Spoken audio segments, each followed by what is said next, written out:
são pacientes que são mais vulneráveis, sabe? Porque o paciente que fala, ele chega e fala assim, doutor, eu tô com uma dor importante, tô com uma dor forte, que não passa de jeito algum. E esses pacientes não. Se a gente não souber ouvir, escutar, ele vai morrer com dor.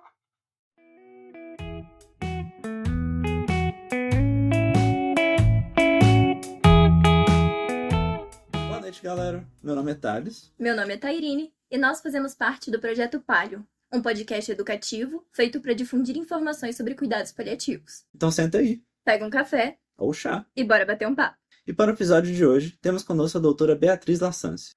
Doutora Beatriz, seja muito bem-vinda. A gente agradece imensamente por você ter aceitado participar do nosso podcast. Por favor, sinta-se à vontade para se apresentar para os nossos ouvintes. Oi, muito obrigada mais uma vez pelo convite. É uma honra participar desse projeto. Na nossa reunião preliminar, digamos assim, eu falei o quanto eu estava feliz com esse convite, porque eu acho que é muito importante a gente falar cada vez mais sobre esse assunto. Então, para mim é uma honra estar aqui. A honra é toda nossa. No episódio de hoje, vamos explorar o tema A dor em pacientes não comunicativos. E a partir do título que nomeia essa gravação, nós te perguntamos: Beatriz, o que te motivou a estudar e se envolver com essa área? Bom, eu acho que primeiro eu tenho que falar que eu sou uma grande entusiasta dos cuidados paliativos, né? Eu gosto muito do tema. Eu comecei a estudar ainda na faculdade, né? Porque ainda não era obrigatório, porque agora, ainda bem, a gente tem essa lei, né? Que diz que as faculdades de medicina precisam ter. Mas depois que eu me... Então, tipo assim, eu tive um pouco de estudo sobre isso, sobre cuidados paliativos de um modo geral, né? Por conta própria na faculdade. Tive uma aula na faculdade também. Mas sobre especificamente a dor no paciente que não fala, foi depois que eu me formei. Depois que eu me formei, eu fiz um curso avançado, depois uma pós-graduação em cuidados paliativos. E no curso avançado foi um assunto que foi abordado. E aí já me deu um estalo. E depois eu tive uma vivência na prática como plantonista de ter um paciente que vinha tendo crises convulsivas de repetição que as pessoas não conseguiam controlar e no meu plantão eu fui avaliar ele e eu percebi que ele estava com indícios, sinais e sintomas, sinais, né? Porque a avaliação do médico é sinal, sinais de dor. E aí eu fui ver a prescrição dele, a analgesia estava só se necessário. E aí eu parei para pensar, eu disse, ué, aquele paciente não fala. Como é que as pessoas vão saber que esse paciente está com dor, se é algo que não é muito falado? E aí eu resolvi deixar a analgesia dele de horário, e desde que isso foi feito, ele não teve mais novos episódios convulsivos. E aí eu vi o quanto aquilo era importante, porque quantos plantonistas tinham passado? Sabe, antes de mim, assim, eu não fiz nada de absurdo. Eu só percebi que ele estava com dor e coloquei a medicação de horário. Algo que qualquer um poderia ter feito. Mas falta de conhecimento, e eu não acho que isso seja só culpa dos plantonistas, culpa dos meus colegas. Eu acho que é porque o tema não é tão abordado quanto deveria. A gente aprende a tratar dor sobre do paciente que fala, né? Até, por exemplo, a gente está acostumado a avaliar a dor com a escala na qual o paciente fala, aquela escala de 0 a 10, né? Mas a gente não está ambientado com isso. Beatriz, essa abordagem aí que você está contando pra gente, foi uma coisa que você teve que ir atrás, de pesquisar, de tentar aprender mais um pouco sobre esses cuidados, ou é algo que a base do seu currículo ali pelo menos te empurrou um pouquinho? O quão bem preparada você se sentiu ali? Então, foi algo que, não vou te mentir, pode ser que tenha sido falado na faculdade que eu não lembre. Mas que na época, por exemplo, não foi algo que me chamou tanta atenção. foi algo que eu lembro mesmo de ter aprendido durante o curso avançado que eu fiz já depois de ter me formado. Aproveitando então que você já falou desses sinais, a gente sabe que cada paciente é um ser individual, mas tem algum sinal ou sintoma que seja comum de dor nesses pacientes não comunicativos? Sim, sim, tá, e com certeza. O que a gente pode ver por exemplo, a expressão facial, a contratura da musculatura do rosto, a rigidez da mandíbula, gemência, convulsão, como eu falei, gemidos, né, com gemência, gemidos, grunhidos, choro. Todos esses são sinais que a gente pode observar em pacientes que estão com dor. Entrando mais numa questão humana, né, da coisa, lidar com esses pacientes é uma coisa que te trouxe dificuldade, assim, de lidar com esse sofrimento alheio? Então, Thales, eu gosto muito desse tipo de paciente, porque eu não quero que pareça prepotência da minha parte, mas são pacientes que costumam ser negligenciados, porque ficam naquela prescrição padrão de pirona se dor ou febre, ou tramal se dor refratária, mas eles não falam. Então, eu acho que você conseguir ouvir o paciente que não fala, escutar o paciente que não fala, é muito importante e reconfortante, sabe? Então, não é um sofrimento para mim, eu gosto muito, muito mesmo. Agora, o que ainda entrando um pouco nesse aspecto, mas sem entrar muito também, porque não é muito tema do podcast, desse episódio, mas uma coisa que eu sinto muita falta de ser abordada também na graduação, assim como a dor, né, no paciente que não fala, é o luto do profissional de saúde. Porque é um sofrimento que a gente não está acostumado, a gente não aprende a lidar.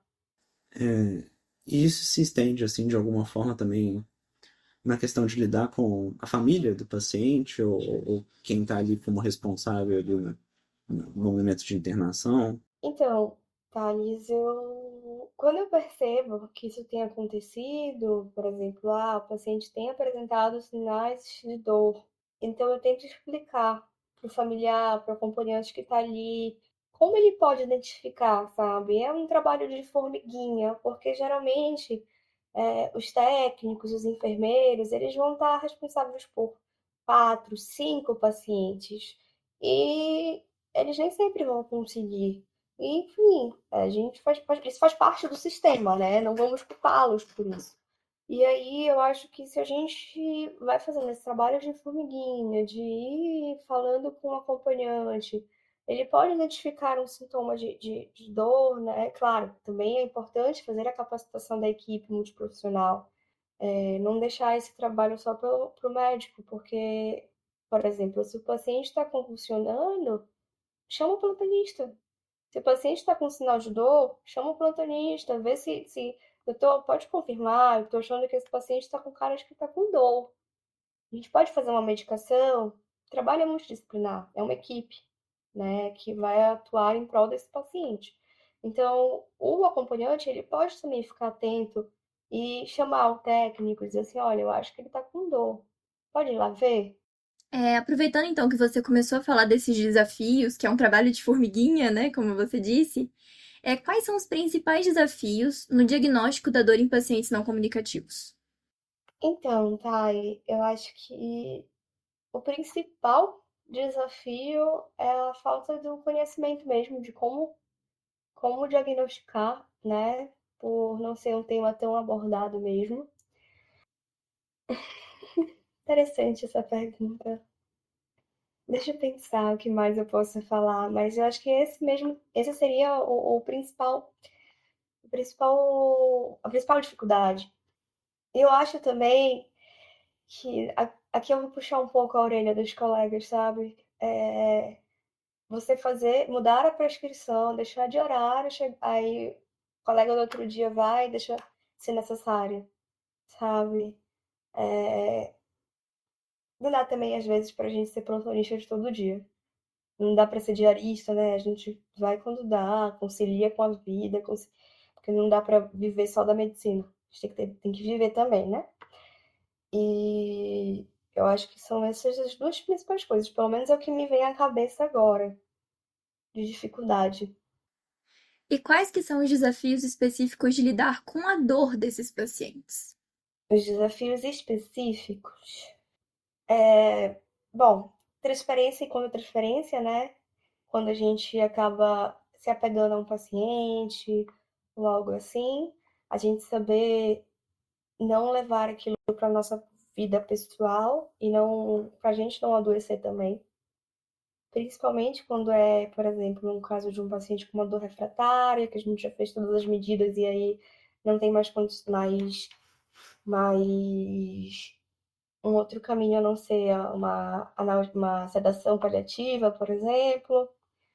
Lidar com o nosso espírito de super-herói, digamos, né? De querer curar sempre, cuidar sempre. Nem sempre a gente vai conseguir. Acho que também, às vezes, a própria equipe, mas esse paciente é paliativo, para que vai fazer tudo isso? Os efeitos adversos, né, que podem acontecer por conta das medicações. Os opioides, por exemplo, podem causar constipação. Aí um paciente que já é constipado, por exemplo, já tem algum sintoma intestinal, já piora, e aí tem que manejar esses sintomas. Então, assim, às vezes melhora uma coisa, piora outra, mas tentar resolver sem piorar todo o resto, digamos assim. Para o ouvinte que se encaixa, né, na área da saúde como a gente está muito acostumado a aprender algumas coisas da medicina por meio de casos clínicos, por meio de histórias, por meio, às vezes, né, ali uma conversa que a gente tem com algum professor. Para essa questão dessa dificuldade de lidar com a dor do paciente não comunicativo, você teria, às vezes, alguma história, algum caso marcante, assim, que você poderia compartilhar com a gente? Então, Thales, o caso que mais me marcou nesses quase 3 anos de formada, daqui a 9 dias, na verdade, eu faço 3 anos, foi o caso que eu falei no início do episódio, né, do paciente que estava convulsionando. Era um paciente paliativo que estava numa UPA, ele era cego, ele era sequelado de AVC, e então ele não falava. E ele estava numa instituição de longa permanência antes de ir para a UPA. Tanto que ele não tinha acompanhante, familiar, né? Os acompanhantes eram os funcionários da instituição que faziam um revezamento lá na UPA. Eu lembro até hoje o nome desse paciente, porque foi alguém que me marcou muito. Talvez ele não saiba disso, onde quer que ele esteja, porque ele já faleceu depois de um tempo. E foi um paciente que teve uma pneumonia broncoaspirativa, e ele também tinha lesão por pressão. Então ele sentia muita dor, provavelmente pelas lesões de pressão. E ele começou a fazer convulsões e ninguém entendia. Exame de imagem sem alteração, exame laboratorial sem alteração. E essa é uma coisa que eu quero deixar bem claro, tá? Não é todo paciente que convulsiona que está sentindo dor também. A gente precisa também afastar outras causas. Mas nesse caso, ele começou a convulsionar, eu estava no meu plantão, chamaram a doutora, tá tendo intercorrência lá na enfermaria, eu acho que era 2, se eu não me engano, eu fui lá, e ele tava com típica expressão de dor, contratura da mandíbula, contratura da musculatura facial, sabe? E aí, uma simples dipirona resolveu. E deixando de horário depois as convulsões pararam. Poxa, realmente é uma pena, às vezes, notar que uma coisa tão simples, né, de intervenção que podia ser feita para o paciente traria uma qualidade de vida é tão melhor, e principalmente quando a gente está falando de cuidados paliativos, né? Que é tão voltado para essa questão da qualidade de vida. Sim, Thales. E sabe o que eu acho, assim, são pacientes que são mais vulneráveis, sabe? Porque o paciente que fala, ele chega e fala assim, doutor, eu tô com uma dor importante, tô com uma dor forte, que não passa de jeito algum. E esses pacientes não. Se a gente não souber ouvir, escutar, ele vai morrer com dor. E isso não é qualidade de vida. E a gente no cuidado paliativo preza tanto por isso, sabe? Eu digo que cuidado paliativo vai dar qualidade de vida até a hora da morte. Cuidados paliativos é uma coisa que você tinha alguma expectativa assim no início da faculdade ou foi uma coisa que foi desenvolvendo? Então, a minha história com cuidados paliativos é até um tanto quanto interessante, sabe? Não foi algo que eu entrei na faculdade querendo fazer. Uma ex-professora minha, de matemática, da época do cursinho, me marcou num vídeo, o TEDx da doutora Ana Cláudia, sobre A Morte é um Dia que Vale a Pena Viver. E eu vi aquele vídeo e eu gostei muito e me marcou até hoje uma frase que ela fala que aquela consulta pode ser só mais uma consulta, mas que aquele paciente às vezes esperou meses e se arrumou para aquela consulta, então para a gente fazer valer a pena. É algo mais ou menos assim que ela fala. E, e aí depois disso eu li o livro, eu fui procurando sobre, li o Mortais, li outros livros sobre o assunto, comecei a estudar, fiz um curso, se não me engano, da Universidade de Pelotas, do NASUS. Por sinal, eu acho que esse curso ainda está disponível no NASUS, se tiver. É uma indicação que eu deixo.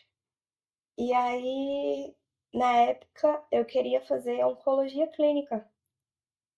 E aí, eu disse, não, então vou continuar na onco, quando terminar a onco eu faço cuidados paliativos. E aí, terminei a faculdade ainda com isso em mente, né? Não engatei na residência, hoje eu sou residente de clínica médica, sou R2, mas eu não engatei na residência, eu fui trabalhar, não passei, mas hoje eu vejo que foi uma das melhores coisas que aconteceu, porque eu fui trabalhar, viver um pouquinho, decidi o que eu queria fazer da minha vida, porque eu não queria fazer que eu tava com medo de mudar de ideia e pensar, tipo, eu fiz a faculdade inteira voltada para fui presidente de liga acadêmica, fui para congresso, apresentei trabalho. O que as pessoas vão pensar se eu simplesmente desistir? Mas aí eu pensei que ninguém tem nada a ver com a minha vida, né? E ninguém pensa tanto assim na gente, como a gente acha que pensa. E decidi que eu ia fazer só cuidados paliativos. E aí eu entrei na residência de clínica médica com o intuito de fazer cuidados paliativos. Fiz mais uma pós-graduação depois do curso avançado. Terminei esse ano a minha pós em cuidados paliativos. E agora eu decidi que eu quero fazer nefro. É. É engraçado falar, mas eu acho que, querendo ou não, é algo que tem muito a ver com cuidados paliativos também, por conta dos pacientes que têm lesão renal crônica, né, que podem se beneficiar. E também, aqui, pelo menos na minha cidade, eu acho que ainda não dá para viver só de cuidados paliativos. Infelizmente. Eu fico até muito triste de falar isso. Porque não deveria ser assim. A gente deveria ter algo mais consolidado, sabe? Porque espaço tem, mas falta as pessoas saberem o que são os cuidados paliativos.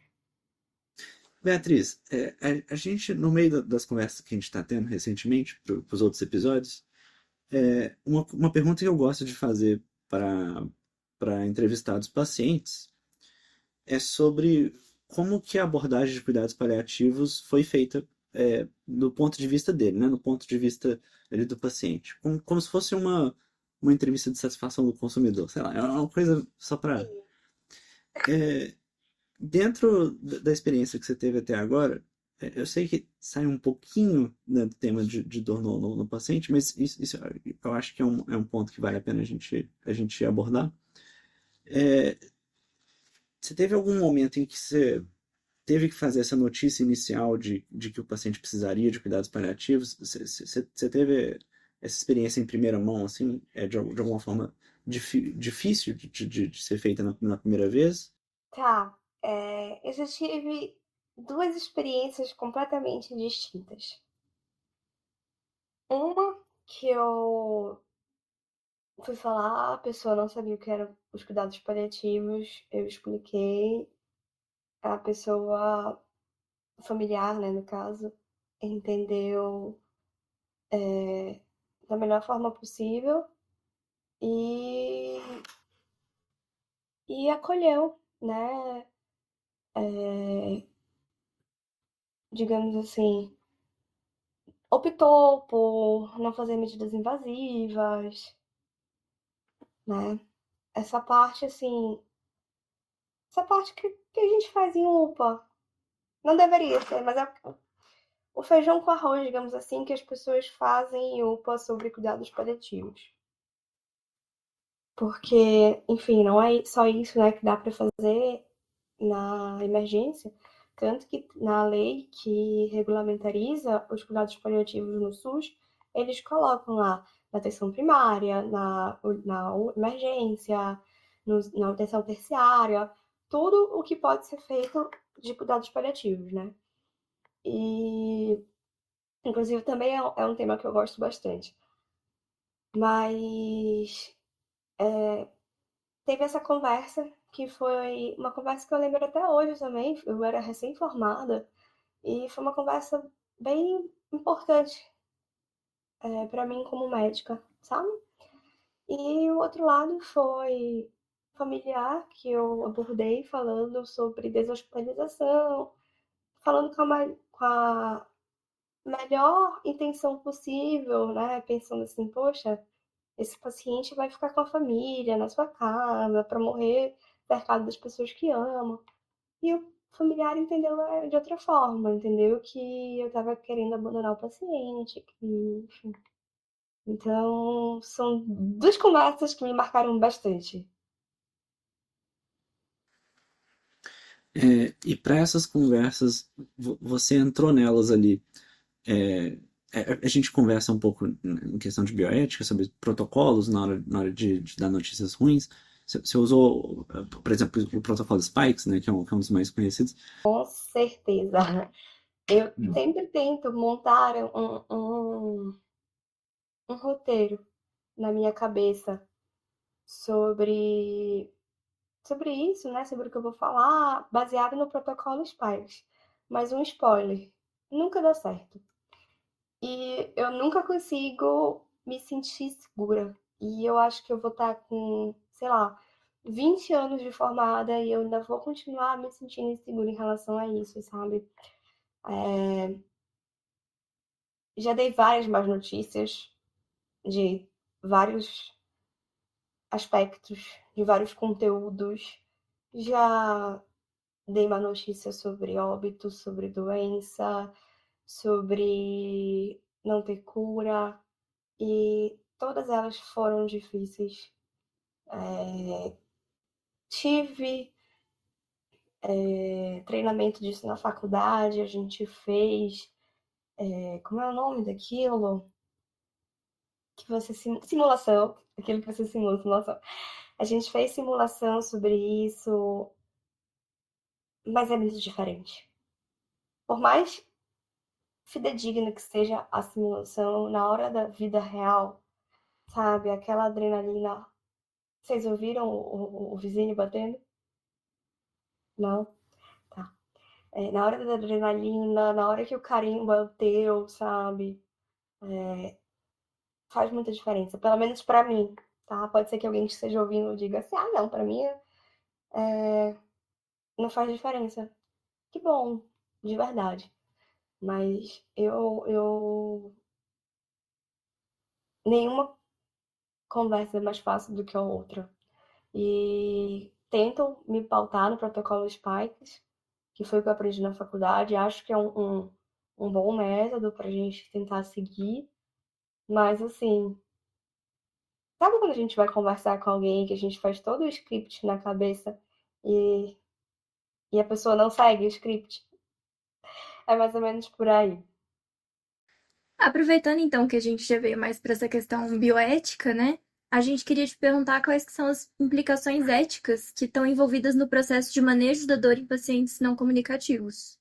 Bom, tá, eu acredito que a principal implicação no que tange a bioética é a negligência, né? Porque você vai estar sendo negligente com aquele paciente que está em sofrimento. Você vai estar deixando de prestar um atendimento, um atendimento não, porque você vai estar lá, né? Você vai estar deixando de prestar um suporte, um conforto que poderia estar sendo feito.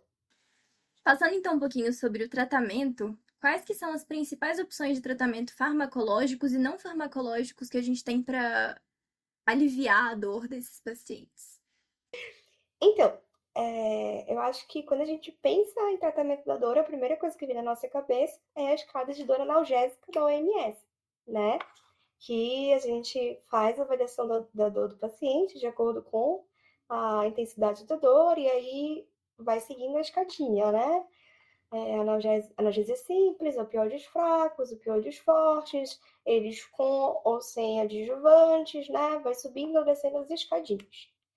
E sobre o tratamento não farmacológico, existem algumas medidas, não, algumas medidas que podem ser utilizadas, por exemplo, acupuntura, tem pessoas que utilizam, auriculoterapia também, mas eu te confesso que não é algo que eu tenho muita expertise. Eu particularmente costumo utilizar mais a parte de terapia farmacológica mesmo. A gente conversou também recentemente, em outra entrevista com um paciente, sobre o uso do canabidiol. Isso é alguma coisa que você tem alguma experiência em primeira mão? Você tem alguma opinião sobre? Então, Thales, eu não tenho experiência ainda sobre. É algo que eu pretendo estudar mais. Eu até comecei a fazer um curso sobre canabidiol nos cuidados paliativos, mas eu ainda não terminei. Estou tentando conciliar com a residência, então confesso que o curso está um pouco de lado, mais do que eu gostaria. Mas tenho uma amiga que é certificada, que ela tem utilizado e ela tem tido respostas boas. Outra coisa também que eu também tenho percebido bastante nessas entrevistas, que é um papel extremamente relevante para a qualidade de vida do paciente, a proximidade com redes de apoio, com a religiosidade, com a espiritualidade dela. Você tem algo a comentar sobre isso? Alguma experiência de primeira mão? Eu acredito que isso é fundamental, sabe? Eu acho que é um dos pilares, eu diria. Não estou falando de religião, eu estou falando de espiritualidade e rede de apoio, tá? Porque você ser acolhido, você ter os seus familiares perto, dá mais força, né? Existem estudos, eu não vou conseguir citar agora, tipo, fulano de tal e colaboradores de 2000 não sei o que falaram tal, tal, tal, tal. Mas a gente sabe que existem estudos que falam o quanto isso tem um efeito positivo, né? E a gente sabe também o inverso, o quanto que pacientes com câncer de mama são abandonadas pelos seus parceiros quando recebem o diagnóstico. Então, é importante a gente falar sobre isso, é importante a gente falar sobre a importância. É importante falar sobre a importância, é ótimo, mas é importante a gente falar o quão necessário é essa rede de apoio. Minha mãe teve câncer. Não foi metastático, não foi. Minha mãe não é uma paciente paliativa, mas ela teve câncer. E em 2015, mas ela teve uma rede de apoio maravilhosa, ela sempre foi muito apegada com a espiritualidade. E isso deu uma força muito grande para ela, sabe? Então, assim, é fundamental. Principalmente nesses pacientes não comunicativos, você vê alguma peculiaridade nessa rede de apoio? Talvez mais presente ou até o contrário, às vezes, não sei. Tem alguma diferença? Eu, particularmente, acho que deveria ser uma rede de apoio mais presente. Um bebê, digamos assim, um bebê ele não fala. Então, a gente espera que ou o bebê esteja sempre com alguém por perto ou ele tenha uma babá eletrônica, né? Então, assim, fazendo um paralelo, se é uma pessoa vulnerável que não fala, é bom que a gente tenha essa rede de apoio mais ampla, mais, mais ali pelo paciente. Eu acho que vocês me entendem. E nos casos que você costuma pegar, você vê isso acontecendo? Dessa pessoa ter uma rede de apoio mais presente ali ou tá fora da nossa realidade? Eu vejo cuidadores, geralmente familiares, bem próximos, mas também vejo cuidadores sobrecarregados. E essa é uma coisa também muito importante da gente falar, né? Sobre a saúde do cuidador. Quem cuida de quem cuida, né? E eu vejo cuidadores muito sobrecarregados, cuidadores que estão ali no hospital, mas que também estão com a cabeça na casa, que eles deixaram no resto da família. É mais ou menos por aí a vivência. Não sei também se isso é algo mais característico da região em que eu vivo, né? Eu sou da região norte do país. Não sei se, por exemplo, para o sul, para o sudeste, centro-oeste, se tem um apoio maior. Mas aqui, pelo menos, eu vejo bem isso. Existe o cuidador, mas geralmente esse cuidador é um cuidador sobrecarregado. Beatriz, digamos que você tem um colega, né, às vezes um R1 ou mesmo um estudante, que está prestes você sabe que está prestes a encarar um quadro bem difícil de paciente com dor e não comunicativo. Tem alguma dica, assim, algum conselho que você daria para ajudar ele a conduzir melhor esse caso?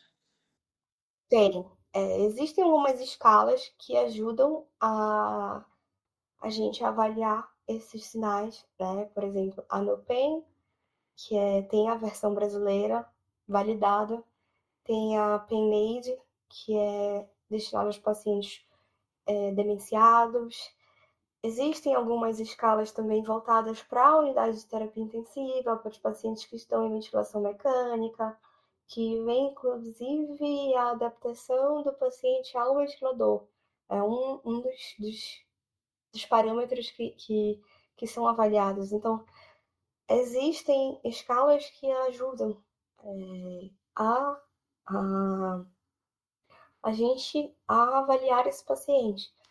Então, a minha dica, né, seria justamente essa. Tipo, procura uma dessas escalas aqui melhor se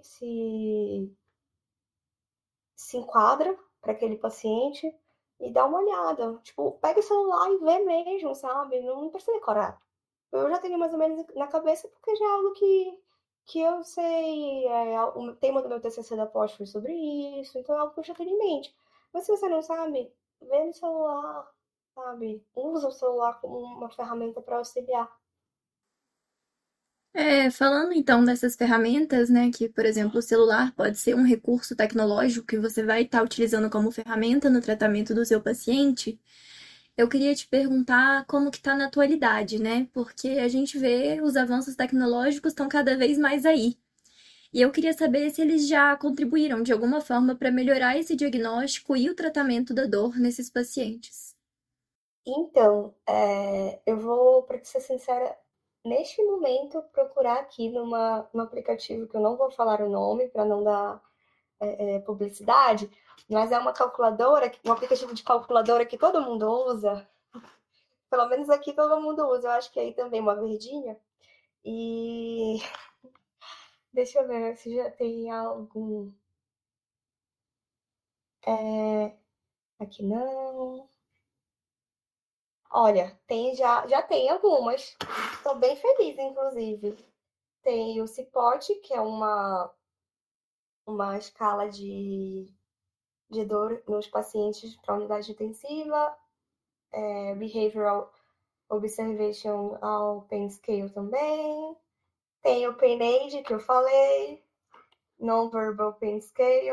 Olha só, tem umas escalas bacanas aqui. Que aí, tipo, você entra e aí vai marcando, né? Você marca, por exemplo, como tá a respiração, se tem vocalização negativa, expressão facial, e aí ele vai somar os pontos e ele dá a resposta. Então a gente já tem um bom avanço, olha. Achei útil demais. É. Vou pedir um cupom de desconto para eles. Colocar assim, passando no... Né? Hashtag Palium10. Queridos ouvintes da brincadeira. Uma coisa que a gente tem conversado muito também é sobre o papel de uma equipe multidisciplinar nos cuidados paliativos. Você tem aí, às vezes, alguma insight, ou às vezes alguma dica sobre como envolver a equipe nesses cuidados paliativos? Isso é algo que você presenciou? Alguma dificuldade em trazer essa interdisciplinaridade para algum caso? Ou qualquer coisa nessa veia?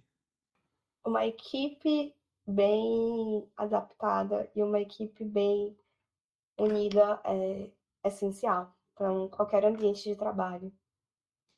E eu acho que a equipe multidisciplinar ela é fundamental, né? Então a gente tem que trabalhar unido em prol do paciente. Cada um tem a sua função, mas a gente trabalha em conjunto. Então, assim, por exemplo, o paciente tem uma lesão por pressão na região sacral, vamos todo mundo se unir para tentar ficar mobilizando ele, para ele não ficar sempre na mesma posição. Sou técnico, passei pelo paciente, sou físico, estava fazendo a fisioterapia, percebi que o paciente está com dor, vou lá e falo, entendeu? A gente não precisa deixar, claro, tem tarefas que são de cunho de cada profissão. Prescrever é de cunho do médico. Administrar as medicações é de cunho do técnico ou do enfermeiro, dependendo do que seja. Fazer a fisioterapia, os exercícios de fisioterapia é de cunho do fisioterapeuta. Mas existem coisas que a gente pode ficar de olho, digamos assim, e adoro uma delas.